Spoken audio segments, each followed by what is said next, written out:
sit down here for a second. Take a load off. Join us. Good morning. Happy Friday, Junior. It's after sunrise. Alex is, he's a little sore. Okay, so... He worked out yesterday for the first time in a while.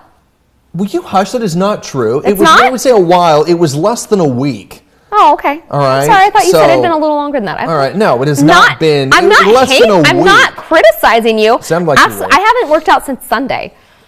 Okay, but I'm still beating Alex. I'm not. I think you have a complex because I'm not trying to criticize you at all right now, but you're taking it the wrong way. No, I'm not. But yeah, no, I did. It was leg day yesterday. Nice. And which is the worst day for me. I don't like leg day. No. I feel like a lot of men are like that. Apparently. And it makes sense. It's like I feel like it's necessary. It's actually really good for testosterone too. Specifically leg day? Specifically leg day, yeah, because it's focusing on like your core and the lower part of your body, and that helps with. There's so many benefits to it that I've read it does help with. That's interesting. With testosterone levels, so. Oh, okay. Yeah.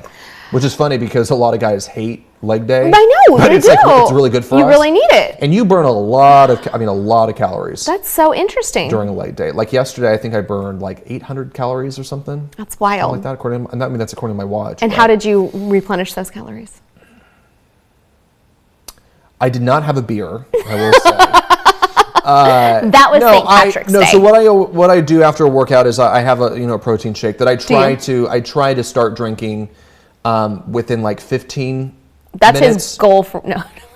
What? Nothing. I'm sorry. I'm gonna stop. Stop. Yeah. I am. I'm scared to hear what you have to say. I start. I got my wires showing. I know. I just saw. I've got. See, that's what happens when we sit here. Our slouchy. the wires and taking a load off. Anyways, but I try to have a protein shake within 15 minutes of a workout. Okay. While I'm driving home, and then usually I get home, and usually what happens is it is a I can either do an early dinner after my workout or a late lunch, depending. That's usually when I can work out. So it's usually either like an early dinner. And what I had yesterday was because I actually went to speak at Cal State University Bakersfield yesterday. So I did at 1 o'clock yesterday. So I tried to squeeze all of that in before speaking. So I went in and was able to do an early. Well, I guess it was lunchtime. I mean, I finished my workout at like 12:30. Nice. So. And then had lunch before you went and spoke at the class. Yeah. Nice. And it was just like spaghetti, and then afterwards had steak. Steak, Brussels sprouts, and sourdough bread. Yum. So. That sounds fantastic. That's like a perfect meal. Steak, a nice veggie. I love Brussels sprouts, and then some sourdough. Good carb, That sounds wonderful. By the way, how are you feeling now that we're talking about your legs? How are you feeling, getting ready for the marathon? I mean, we're about a week and a half now. I know, it's so close. Are you getting nervous at all? A little bit, which is kind of surprising. I'm more nervous about like the whole getting there, parking situation early in the morning. There's a lot. What am I doing with the kids? There's a lot of people supposed to be there. Apparently, they close the parking lot at 6. Yeah, I think 6:30. And the race doesn't start till 7. So it's very like, okay, well, do we even try to park in the parking lot because it's gonna be so busy? Or do we just park somewhere else and walk over there? So that I don't like that part. There's a lot of logistics that you have to think about beforehand. Yeah. So I'm only doing the half marathon. I'm not saying I'm only doing I'm pretty excited that I'm back to doing another half marathon. I've only done one other in my life, so it is a big deal for me.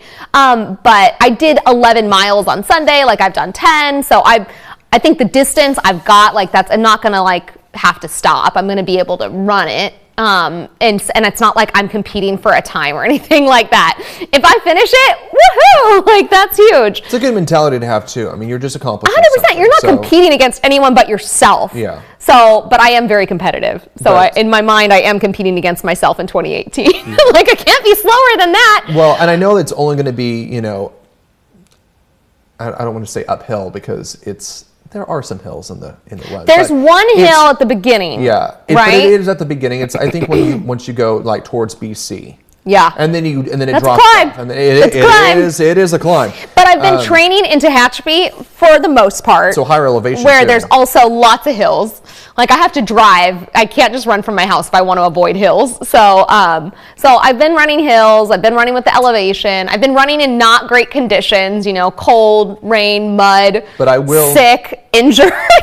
I've had it all. I will, I will be there too. So I'm actually, we're doing a newscast next Sunday morning. So not this upcoming, but the following Sunday on the 30th. We'll be live from 7 to 8 a.m. On KGET, giving you the start of the race. So are you anchoring that? So I'll be anchoring that. Here in studio? No, we'll be out there. Oh, you're anchoring? Yeah. How fun. So 17 Sports Director Anthony Vasquez and I will be out there at the starting line. We will actually kick it off, and it's going to start right at 7 o'clock. Okay, right when the race starts. Right when the race starts.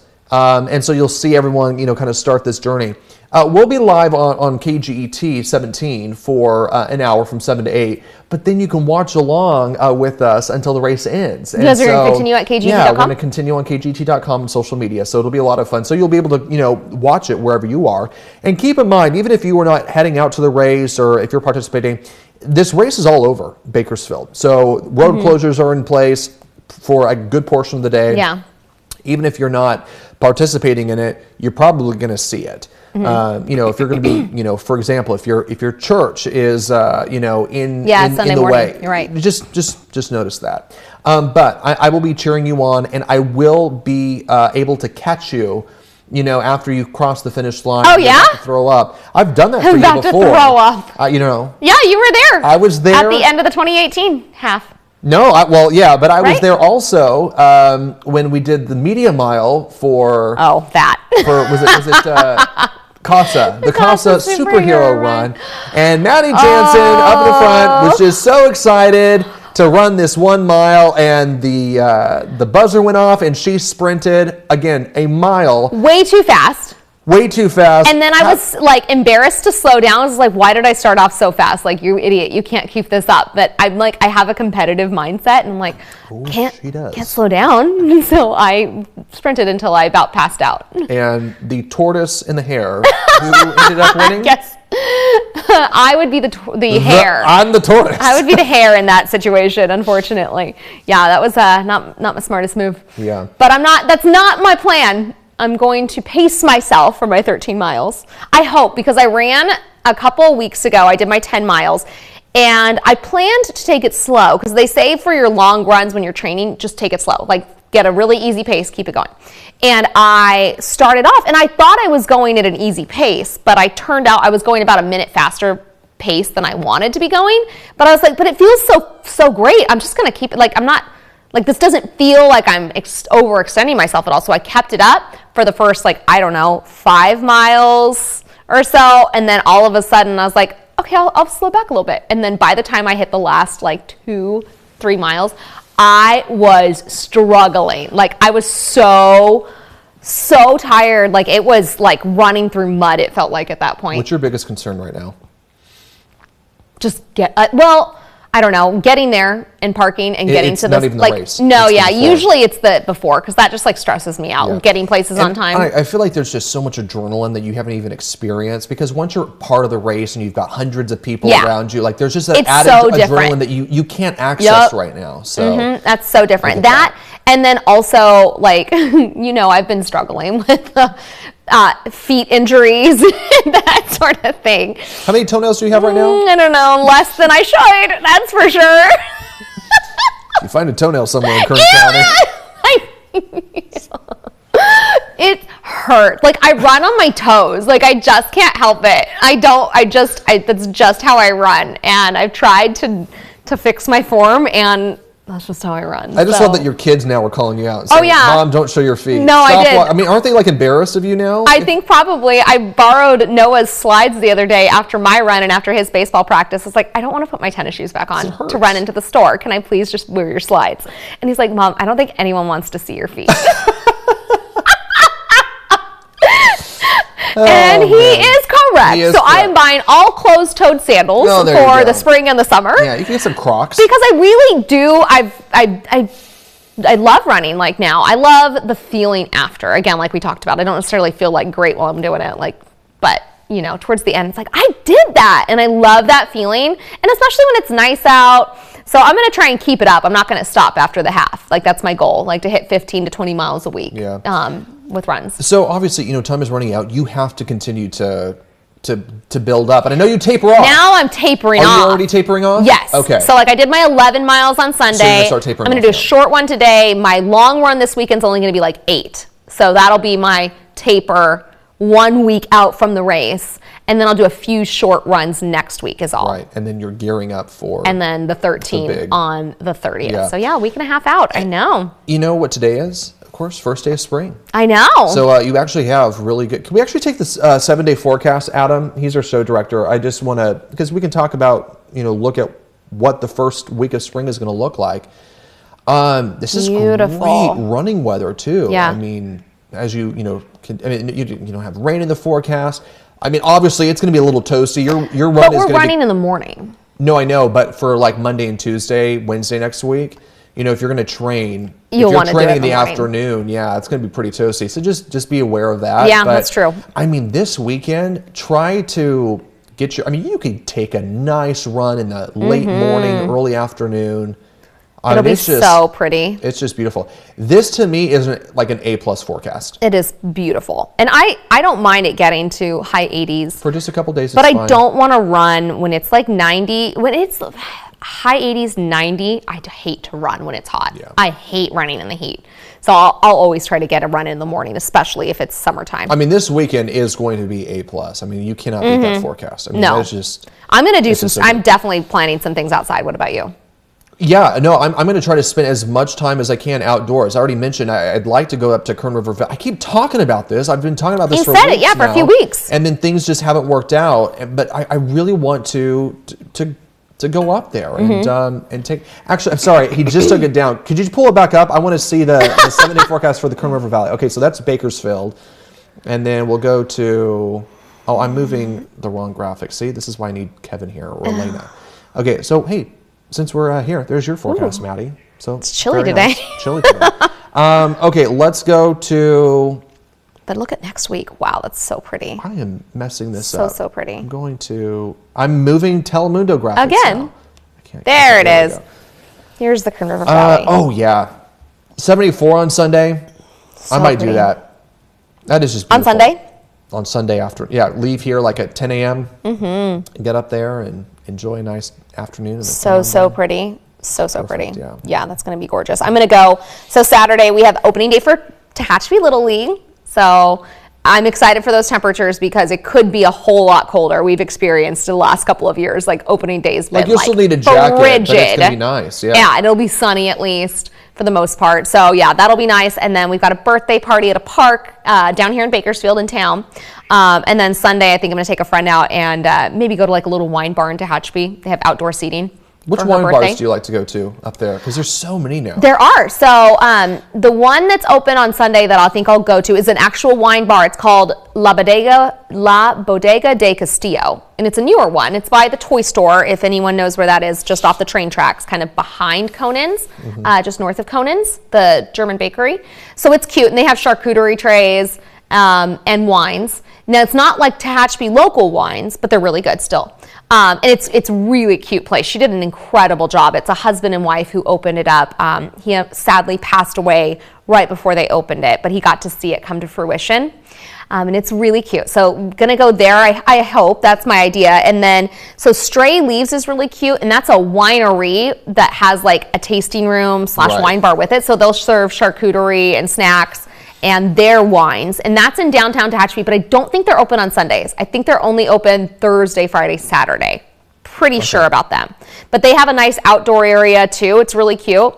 And then the others are like wineries. So Dorner, which is probably, the biggest one that you've been to, I know. I've been a couple times. They have the German Christmas market. Yeah. They have lots of fun events. They have live music a lot. Like I would say most weekends when it's nice out, they have live music, and they'll do like wine slushies in the summer. They'll bring food trucks out. They also have just charcuterie you can buy. Super cute. Then there's Tehachapi Winery, Triassic, which has been there for so long. And then there is Tehachapi Wine and Cattle Company, right? So there's 2 different ones that have like Tehachapi in their name. And What's then that? there is also my favorite, because I just adore the owner. She's so I was incredible. just going to ask you about, Rancho de los Viajeros. And it's a smaller one, but they are open for tasting. It's right on the 202. And she is an Argentinian woman, and Right. she grows Argentinian grapes She and has does a Malbec. the Argentine flag. Yeah.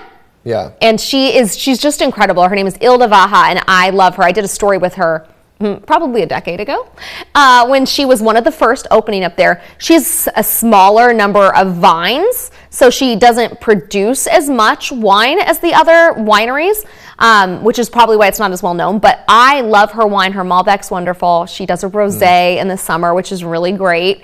And she's just such a character. She's so fun to talk to. She is a world traveler. She still is out there and she'll harvest the grapes, and it's really cool. She's a really fun person to talk to. So let's, this actually kind of goes into one of our next segments that I want to bring up is the happiness. There was happiness that happiness study that shows, it's kind of sad. Yeah, the happiness study is sad. The happiness study is kind of sad. For us. I mean, it really is. And the reason why it's sad is because it shows that Americans are becoming less and less happy. Mm-hmm. So it found that, according to the World Happiness Report, Finland was named the happiest country in the world for the 8th year, but the U.S. is at its lowest level ever. So we're actually at number 24. So Denmark, Iceland, Sweden, they're in the top 4. And then researchers at Oxford who did this study, they basically say it's, there's so many different factors as to, why people are unhappy. And you actually looked more into this study throughout the morning. And so what did you find? So one of the biggest things they say is, of course, it comes down to loneliness. And one of the things they highlighted was that in the United States, the number of people dining alone, eating all of their meals or a lot of their meals alone has increased 53% over the past 2 decades. Okay, well, you're eating alone. A lot of people are like, oh, that's kind of nice, some peace and quiet. However, people who eat frequently with others are a lot happier.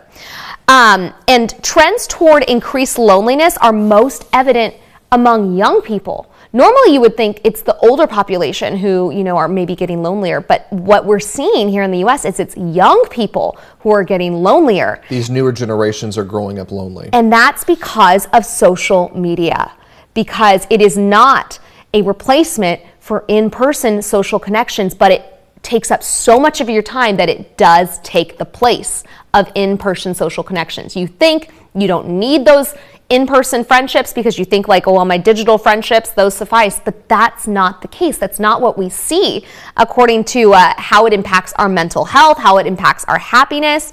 So people are eating less frequently with others.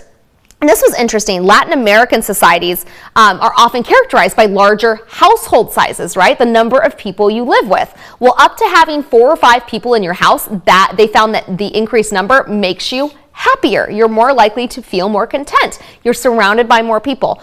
Above that number, there's some of a decrease because there can be like an economic concern. Right. I mean, there's always that point. Like, there's always a threshold that, right.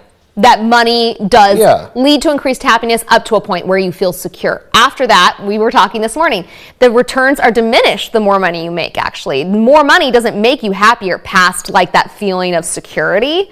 But so yeah, having more people in your house, up to 4 or 5 people, makes you happier. Notably, sadly, people who live alone are less happy than people who live with others, right? That makes sense. And another interesting point, the opposite of happiness, obviously, is despair. And we've seen deaths of despair, which are sometimes suicide, sometimes substance abuse deaths. Those have gone up in the United States while they've gone down in most other countries. Those deaths of despair and loneliness. So I think it goes to show you, especially because this is this study looked at, it's a worldwide study. They look at other countries, and it really does show you how culture impacts happiness. And a lot of cultures, of course, focus on certain things more than others. Yeah. Social media being one of them. And how, I mean, and I want to be very clear too. Eating out, alone time, all of that stuff, it's great. I mean, I love my alone time. Same. But I do find myself sometimes, if I am alone and I'm on social media, you can start to go down a rabbit hole. And then you start realizing like, oh, like, you know, I'm connecting with other people, but I'm not. And it messes with your brain. And, you know, of course, studies show it actually physically does mess with your brain. Yeah, So- I mean, it does in so many ways. If I could get rid of it right now, if I could get rid of it for everybody, like say like social media was never invented, 100% I would. Like, I don't know. What do you think? There's pros and cons to it all, right? I mean, there are still so many people across, like I've got friends in Europe that I like to keep up with, and, you know, I am able to see what they're doing throughout the year. But at the same time, it's like, you can still give them a phone call. You know, you could still FaceTime. There are other things that you can do that that's not part of social media. We've done it before, face to face. Like if you had someone who you only see maybe like once or twice a year. Like for example, I have a friend, one of my best friends actually. He does not have social media. He does not I mean, it's like he does not exist. He doesn't have really a digital footprint. So I see him, you know, he lives down in Orange County. I try to see him every couple of months. Maybe it ends up being every like 6 to 9 months we get to hang out. But we catch up on our lives, right? He doesn't, because he doesn't have social media. He doesn't know what I'm doing.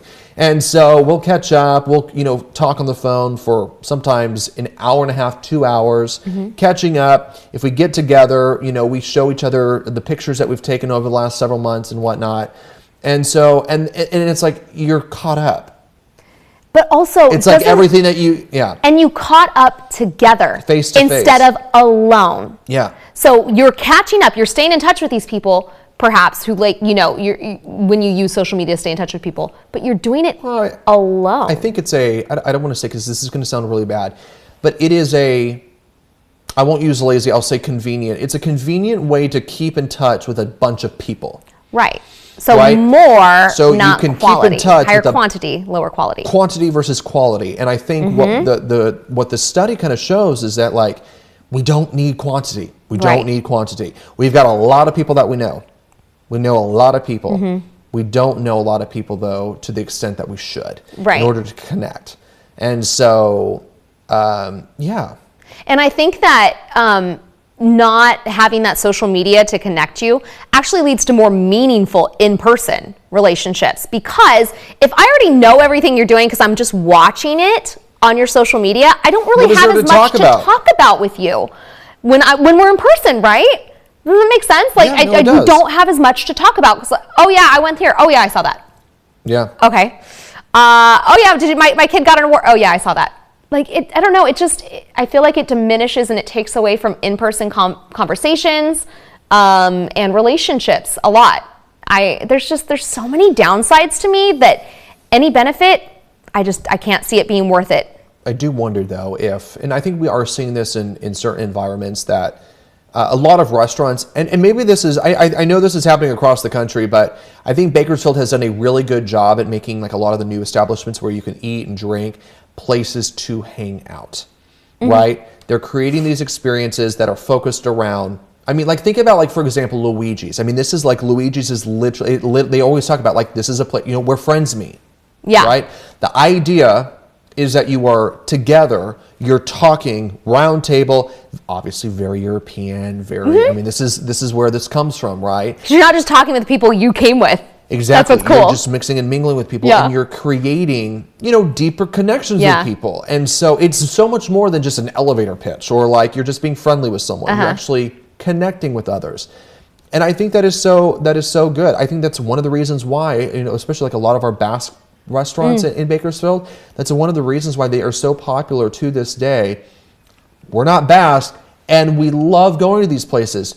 The food's great. I mean, the food is good. It's the connections though. It's And the I think all the memories that you make. tradition and so that's like, it kind of roots you to your roots or Right. yeah, connects you to your roots, because Bakersfield is so got that Basque, you know, history, and when so you can it makes spend us hours feel there, like a part of something bigger than ourselves. Yeah, and if you can spend 2 hours there talking with people instead of scrolling for 2 hours, I mean, let's be real. You probably are finding out what more people are doing around the world in 2 hours if you're scrolling, but you're creating deeper connections in the 2 hours with a group of people. Right. It goes back to that quantity versus quality thing, right? We weren't meant to know about everything happening all over the world. You know, we're meant to be invested in our community and what's happening with the people in our lives day to day. You know, another thing you were talking about, Luigi's, that I love that they do, and goes back to how it's where friends meet. They only take reservations for the first seating, like for 11 a.m. If you're not there by 11:05, you're forget it. You're not. Yeah. You got 300 seconds to get there. But that's what I love, because they will never, that's because they never want to rush a table out, right? Because, I mean, if they made a reservation for 11 and a reservation for 12, they'd be like, your server would be like, tick-tock. So I love that they don't do that, even though it's really hard, because I tried to get a reservation there last weekend, and I couldn't. They're like, no, we're booked for the rest of the month. Okay. Here's an example of exactly to that point. I went to Luigi's on Friday with a group of people, actually from work here. And we went, and I got there at 10:45 or 10:35, 10:45. I can't remember. Maybe we'll split the difference. I think it was like 10:40. You know, they don't take the reservations or the reservations are supposed to start at 11, right? So I go there, I put my name down, and they said, oh, you know, we've got, you know, it's all full. It was St. Patrick's weekend. At 10:40? At 10:40. But, you know, they said, hey, look, like if a table opens up, though, or if a party doesn't arrive by 11:05, like we will obviously drop them, and then, you know, you can take that spot. So they said, you know, 45 minutes. It ended up being over an hour and a half, I think. And the reason why is because the people who were enjoying their food were enjoying their time. They were enjoying their food. I love that. And so, no one was rushing them. And so it goes back to that, like, of course, me going like, I'm hungry, I want to. But at the same time, it goes to the point of why it makes that place, so many places around here, so special. The focus is on the community. Yeah. And that's what is so important. And don't get me wrong, the food's great too. Oh, yeah. But it's the community aspect as well. And then what do? You sit there, you end up spending an hour and a half, 2 hours there. Talking, eating, slowly eating sometimes your food, slowly sipping a drink, and then you're enjoying the community. And I think that's what's we need more. We need more of that. More spots like that. And, you know, while you're waiting, you can go to the little deli and shop next door. You go maybe out to the back in the bar and see if you can grab a drink, or just talk to some friends who are waiting too, and run into people that you didn't come with. And I want to stress, that's not the only place. I mean, that's not the only place that does that. I think we are unique. I just love that atmosphere. Especially in downtown Bakersfield. We've got so many places where you can do that. That's also why I kind of like, you know, I go to Timbler a lot with friends. They have great food at Timbler. All this food. I mean, it's so we good. Have such good but food I here. love that you can just hang out there. Yeah. It's not, you don't feel like there's a waiter that's like looking over your shoulder saying, hey, let's go. I got another party. And I've been a waiter. I mean, like, that was how I made it through college. Like, I get it, the money. 100% respect that. Yeah, I think it all comes back to that community feeling and what's best for our hearts and our mental health. It's also it's in other cultures. I mean, I spent a year in Europe, and I was surprised. I was actually surprised going to Europe in a restaurant, and the waitresses were not checking up on you as much as they would be here, because they're not rushing you. They're not rushing. And hey, if we flagged them down, they would come. But they're not rushing you. And hey, I don't want to interrupt you're having. And also, their livelihoods don't depend as much on tips. Well, that's another thing too. That is a total another thing. I mean, their livelihood is. I mean, it's a good living to be a waiter or waitress, and that's why a lot of restaurants only have a few of them, because they're not rushing people. But yeah, I mean, it would be very common to go over there and like on a, let's say it's a Tuesday night, you're at a restaurant, you're there for 3-4 hours, no problem. Yeah, and then dinner doesn't start till like 8 or 9. I remember. In some cultures it's like 11 o'clock. So maybe that is a goal that you could all set for this weekend, especially because we have the nice weather. Yeah, so go enjoy a meal together. I'm going to try to do it myself. So hopefully everyone can go out there and enjoy the weather and be happy. Make it a choice to be happy. Yeah, absolutely. Smile at somebody today. Yeah. Do something kind that makes them smile back. All right, thanks for joining us for After Sunrise. We will see you tomorrow.